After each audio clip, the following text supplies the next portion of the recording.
I mean, I did a list of Trump's, stupid shit Trump's done. Everything highlighted is a flat out lie he is told.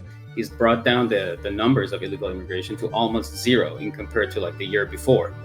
2020 election was stolen, lie. Will release Epstein files, lie. Stopped 7 fucking wars. What are we talking about? He's also delusional. I'm perfectly in favor of America going out and assert its dominance over the world. He lies. He's negatively impacted the overall morale of the U.S., and he will lead us to fascism.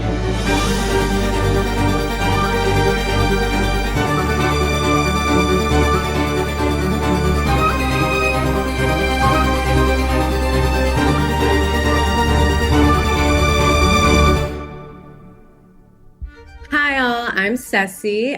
Today's debate is, has Trump's second term been a failure so far? And my answer is yes. I'm a political commentator and comedian. I run the Putting You On podcast on YouTube. You can find me on TikTok and Instagram at Very Ceci and youtube.com/@Very Ceci. So hello everyone, my name is Matin. I was born and raised in Iran. I came to US the right way and legal way in 2016, and I became a proud citizen about 3 years ago. I'm arguing in favor of Trump's second term, and I'm proud to say that he was the first president I could vote for after I became a citizen. And a lot of you might know me from my Jubilee appearance, which gave me the name Mustache Hat Jubilee Guy. I was in the room with people who were far more on the right side than myself, people who didn't want my kind to be in this country. So, and I believe they don't represent the right side very well. So I'm here to show the audience that there are different things, different sides to this whole matter. And my X profile is Matin, my first name, Matin, and my last name, Samimiat. So the question is, has Trump's second term been a failure so far? And the answer is yes. Trump is one of the most racist and incapable presidents of our time. His first day in office this term, one of the first things he did was pardon January 6 rioters, all of them, who then later, some of them went on to be arrested for murder and child porn. So he actually released criminals onto the street, while at the same time now is funding ICE to round up people he deems criminals based on their skin color, based on tattoos they might have, or a language they're speaking. His Supreme Court last week approved racial profiling. Also, Matin, I want to say thank you for being here for this debate today, because I don't know how much longer you're going to be able to be here. And that's not what I want, but that's what our president wants. And the way he's able to do all of this is because he is ignoring the Constitution. He is funding ICE, building concentration camps, and ripping families from their homes without due process because of the bad budgeting and the big, beautiful bill. And here's the budgeting. It's 1.2 trillion cut from Medicaid, which will leave 10 million without healthcare coverage. 186 billion cut from SNAP, which will leave 18 million kids without access to free school lunches, 700,000 young adults left without most or all of their monthly benefits. So good luck feeding your kids. Cut funding pediatric cancer research. Veterans have lost benefits, even some lost their jobs. And that's because when he took office, he dismantled the GOA, Government Office of Accountability, and then installed DOGE, which was supposed to find waste and fraud my ass. And he did put him there, and he puts loyalists in positions around him because he wants to do whatever he wants to do. And he is. He's used the military against his own people. He spreads propaganda, financially has benefited more than any other president. And he buddies up with dictators. He creates a national emergency so that he can distract everyone from the Epstein files, which he is in and ran on releasing, but he's not now. He lies. He's negatively impacted the overall morale of the U.S., and he will lead us to fascism. All right. So real question, first of all, what makes Trump a racist to you? And let me give you the mic. What makes Trump a racist to me is the fact that, one, we know in the past that he was denying Black people the right to rent in his certain apartment buildings. So we know that he has a long history of it, but also some of the things that he has said. I mean, he is, and also the people that he's putting in position around him. Stephen Miller, white supremacist.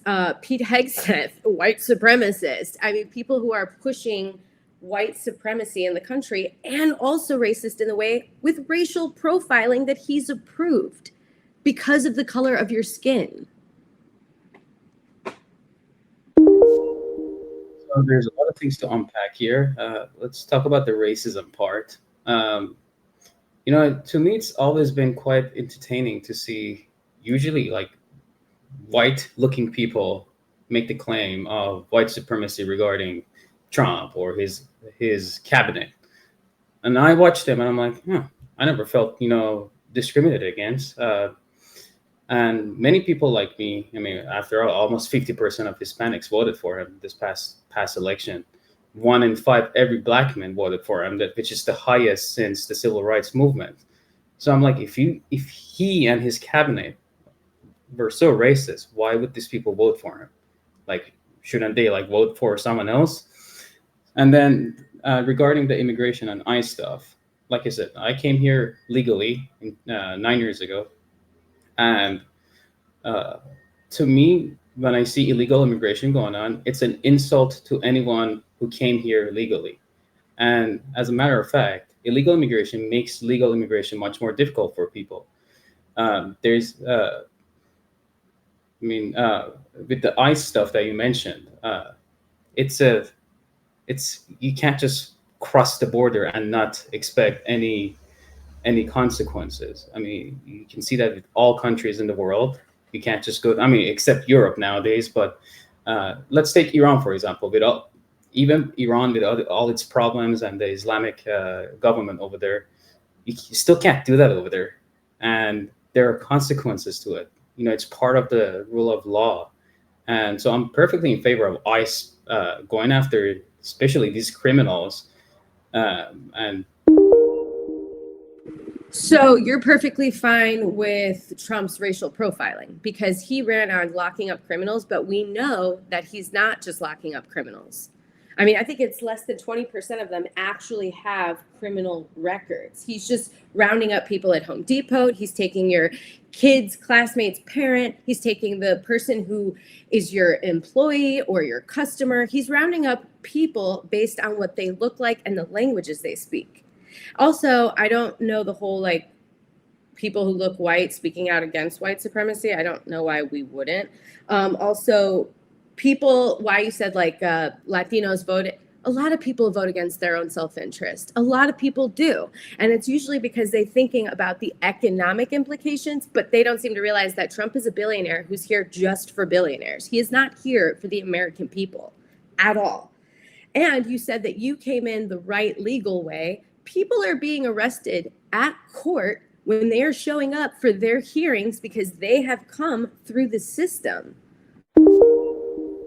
So, I mean, racial profiling is a method that you can use to find these criminals. I mean, I'm like, even if I were to be apprehended by ICE because I look like this, like, I'd give him the benefit of the doubt. I'm like, at this, some other Muslims or some problems in the past, which, aren't Trump's fault, are the fault of, some people from my region of the world have gave me a bad name or a bad look. And I'm willing to be the one to clear that out. I mean, after all, like, who did 9/11? Or, which religion in the world is responsible for most of the terrorism, which is Islam. And then why is he not actually going after people like that? And he's just sweeping up. You're saying you're okay with racial profiling. And you're also saying that you would be, if they arrested you or came to you questioning your citizenship, are you okay with being locked up without due process until they figure it out? Or do you think they should figure this shit out before they just round up people and kidnap them? I mean, it's simple. They're going to apprehend me. I'm like, here's my document. I'm a citizen. Oh, sorry for, wasting your time. it's part of the fear mongering of the left nowadays to make people who came here legally to be scared of being here. I've actually been told that a few times. Like, are you scared that ICE is going to come after you? They're going to kick you out. They're going to kick you out. Your white slave masters, will kick you out. And like, they don't like you. I'm like, no, it's just fear mongering. Like, not a single citizen has been deported. Yeah, sure. Like, there's been cases of like, people being apprehended who are citizens, but it gets cleared up afterwards once you show them the documentation. It's not as apocalyptic that the left makes it sound like. Oh, look, they're rounding up all these people. You're talking about fear mongering when we're talking about Trump, and it's because he is a fear mongerer. He has threatened other countries. As soon as he took office, he threatened to take over Greenland, threatened to take over the Panama Canal. He has completely isolated us from our allies. And he just declared war on Democrats after the Charlie Kirk shooting. He is fear-mongering. He wants to create a civil war amongst his own people. And he's definitely going to use this to go ahead and militarize more cities, though he's only going after blue cities, not ones that actually have higher crime rates. Well, and first of all, you mentioned Charlie Kirk. I saw one of your videos, and I'm glad I'm sitting in front of someone who isn't part of the left that cheers his death. There has been, I remember one of your most recent videos talked about that. So I'm glad we have that agreement between us that it's not a cause worthy of cheering. But when it comes to, since you mentioned it, even though it's not necessarily related to his second term, like whether it's a failure or not, but it's important to note that it was the left's language that fueled all this violence from people who like to take these matters into their own hand. Because when you constantly make it sound like you're dealing with a Nazi or a far-right extremist or a fascist, some people are going to be like, oh no, you know what? We got to take matters into our own hands. And I haven't heard one Democratic leader say that the shooting was okay. I haven't heard anybody say that we should blame Republicans, we should blame white people, we should blame men. The left literally has placed no blame on anyone, where the Republicans are placing blame on Democrats. Somebody wanted to say that it was a trans person. Guess what? Surprise. It was another white guy who's from Utah, and his dad is a minister. Not surprising at all. Statistically, I knew, and if you saw my last video, I said this is who it's going to be. It's going to be a white guy from Utah who's probably religious and probably on the right. You keep saying that the left's language. Give me an example of language that the left has used to fuel like a civil war or racism. Just taking Trump, for example, it's hard to quote all the different media outlets on the left that would say, no, this is like Nazi tactics. This is Nazi authoritarianism, or this is like pure sign of fascism that Trump's, displaying over here. When you keep displaying language like that towards Trump or other people who are linked to him, it's going to make some people fear to the point that they want to take matters into their own hand. And unfortunately, Charlie's case was one of those cases. Even though he was nothing like a far-right extremist, like he was like very much a moderate conservative. I'm actually worried of like what could come after him as a sign of retaliation from people who are actually far-right extremists. And then I was gonna now, like I said, with the Charlie Kirk stuff, I don't really think it's related to like Trump's second term being a failure, whether it's a failure or not. I'd like to, how earlier we were talking about ICE and things like that. I believe that we need to like get a lot of these illegal immigration fixed in the country, because as I was saying earlier, it makes it harder for legal immigrants to come here. And yeah, sure, there are crazy people that aren't even okay with the legal immigration part, but if we just can't keep the borders open and have people pouring in mainly for economical reasons, because sooner or later we are going to run out of resources ourselves. It's not unlimited, and it's going to increase costs for ourselves too. So from the border aspect and the immigration part, it's been a perfect success, and he's brought down the illegal immigration numbers to almost zero, and that's a big success. And I'd like to, I mean, we only have 3 minutes. I only have 3 minutes left, but I'd like to talk about the foreign policy part of it too, if you'd like. Okay, I mean, if you want to talk about foreign policy, you're going to have to bring that up. But I will address the fact that you had no example of the left giving dangerous language. Trump is giving dangerous language, calling a war on Democrats, along with his Republican politicians, Nancy Mace. This is on Democrats. Guess what? It wasn't. And they were saying this before we even knew who the shooter was. That's dangerous. Also, no one's called for an open border. Joe Biden deported people. Obama deported 11 million, but they didn't need to use these Gestapo-like behavior because they used the due process. They followed the Constitution, which Trump is constantly breaking. And did you say that he has put the Muslim immigration at a zero? Is that what you just said? Just overall immigration. Yeah, not immigration. I was talking about illegal immigration. I said he's brought down the numbers of illegal immigration to almost zero in compared to like the year before. Well, I mean, you wanted to talk foreign policy, which we can if you want. I don't know what you want to address in that realm. But there are plenty of other things we can go down. I mean, I did a list of Trump's, stupid shit Trump's done. Everything highlighted is a flat out lie he is told. So really quick, tariffs, inflationary, going to come down to the consumer. It's not a good idea. In fact, what it will do is add $1,300 per household in taxes. So that's not going to help. 90 days to 90 days. That was a lie. 2020 election was stolen. Lie. Will release Epstein files. Lie. Stopped 7 fucking wars. What are we talking about? He's also delusional. End Ukraine-Russia conflict. Day 1. Lie. Will deport criminals only. We know that's a lie. Alligator Alcatraz, befriending dictators, flew Andrew Tate and his brother back to the U.S. when they were wanted for sex crimes in Romania. But he is a criminal and a pedophile and predator, so no surprise there. Love this. Left the Paris Climate Accord, wants to push for more coal, but then reduced funding for black lung screenings. All right, so there's a lot of things to unpack, So the reason why I wanted to go to the foreign policy route is because, I'd like to focus on the things that are. So you want to focus on foreign policy instead of his America First agenda? Why are we talking about so many foreigners when he wants to focus on America? I don't get that.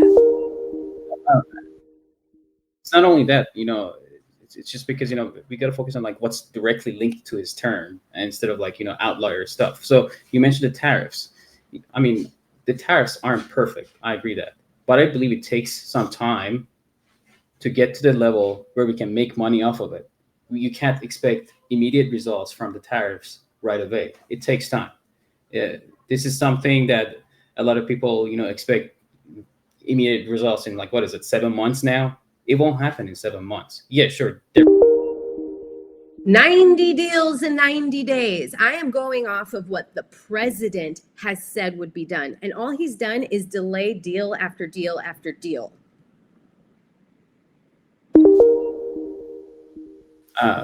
That's part of diplomacy. I don't think neither one of us is a diplomat, but I believe it takes some time for the tariffs to work out. And then regarding the other thing you mentioned with Greenland earlier, I'm perfectly in favor of America going out and assert its dominance over the world, because that's the country I moved into. I want this country to look as strong as possible, and I want us to be feared by everyone else in the world. Why would I come to a country that I view as a weak country and is getting thrown around by all the other powers in the world? So I'm perfectly in favor of that. And the 7 wars you mentioned, I mean, obviously, the 12-day war between Israel and Iran, that was a pretty decent accomplishment. The war between Armenia and Azerbaijan, which is, the neighboring country to Iran, that was going on for a long time too. And what was it? Like, there was another African country that had some war. He stopped that one. There was another one a couple of months ago between what was it? Was it Taiwan? No, not Thailand. No, it was a South Asian country, I think. He stopped that one too. So, when it comes to the foreign policy, because I'm able to look at things from a perspective of an outsider, because I was born outside of here. And when I look at this, and I'm like, oh wow, like, this makes me feel proud that I'm part of this strong country. This makes me happy that I'm here and the world is scared of us. Okay, I mean, you have 2 seconds left. All right, anyway, so what do we want to address here? Oh, you want the country to be feared and not loved. I don't understand that sentiment at all we have isolated ourselves from allies. We are now very vulnerable, whether you think that or not. Also, the Rwanda war was stopped in 1994. He is delusional and, again, still continuously lying to the American people. Again, things he's done: okayed racial profiling, bullied Greenland in the Panama Canal, changed the Department of Defense to the Department of War. Fear-mongering isn't a good thing. It's not. Fascism is not a good thing. You're applauding it. You're okay with it. But you left a country that runs on fascism. It's not Iran is not democratic. Why did you leave if that's what you want here? What else can we go over? He wants to push prayer in school. There's a separation between church and state. The Constitution matters. He wants to mar it. He doesn't want to follow it. He's not a real American. And also, I will say this: most people want to go off the economy. Oh, the stock market's rising. Well, the stock market rose, but groceries didn't go down. And the average American is not basing their quality of life on the stock market like most billionaires are. Trump is dangerous. Trump is a racist. Trump is a predator and a child rapist who is in the Epstein files. So fuck Trump, release the files. That's what I say if you want to be transparent.